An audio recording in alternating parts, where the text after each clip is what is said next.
him up, but I gotta say this because this is Black History Month. Man, you the first black president.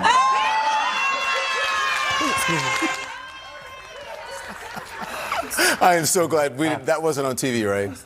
Okay, so we had an interesting. Who said that? That was a black person in the audience who said that. He called President Trump the first black president. The president seemed quite pleased with the comment.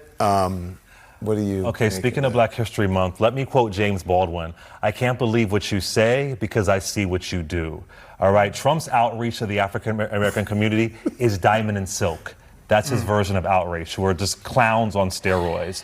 His outreach to the African American community is Ben Carson, who compared Obamacare to slavery. Right? I mean, this is Trump's version of reaching out to black folks. I mean, and you know, anybody who will go on a national stage and say he's great, especially if you're a black person, to kind of, you know, tone down his racism, you're suddenly a great success in his eyes. I mean, over and over, we see beyond rhetoric, it's policy, it's everything. This is who this person is. I mean, are they clowns or are they animated? Oh no, they are is clowns. Is it fair to call them clowns? I mean, I'll say it. Insult to clowns. Right. Okay. Tag me if you want. But let me literally, they are performing, and they were trending today on social media. But this is his version of outreach. This is his version, or opening up 15 community centers so folks can come in and learn about his agenda. Where's his policy on education? You mean the woke? Woke black voices. Nobody says woke. I do think, though, that these are.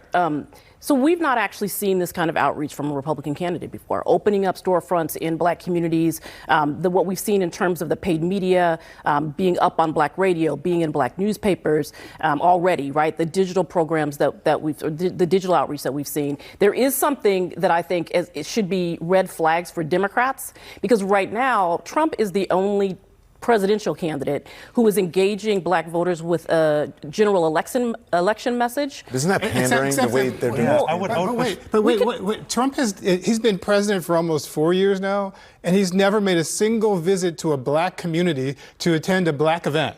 How the hell do you say you're making a serious effort to reach black people when you haven't even gone to a black community? For God's sake, he hasn't even gone to the black community in Washington, D.C. He hasn't gone to the black community in New York, in Harlem, or in Brooklyn, where he lived. He has not made any serious effort to reach black people. And then the idea that anybody would sit in a room with Donald Trump and call him the first black president after we had Barack Obama as the president of the United States shows just what kind of Uncle Toms were sitting in that room in the first place. That's ridiculous.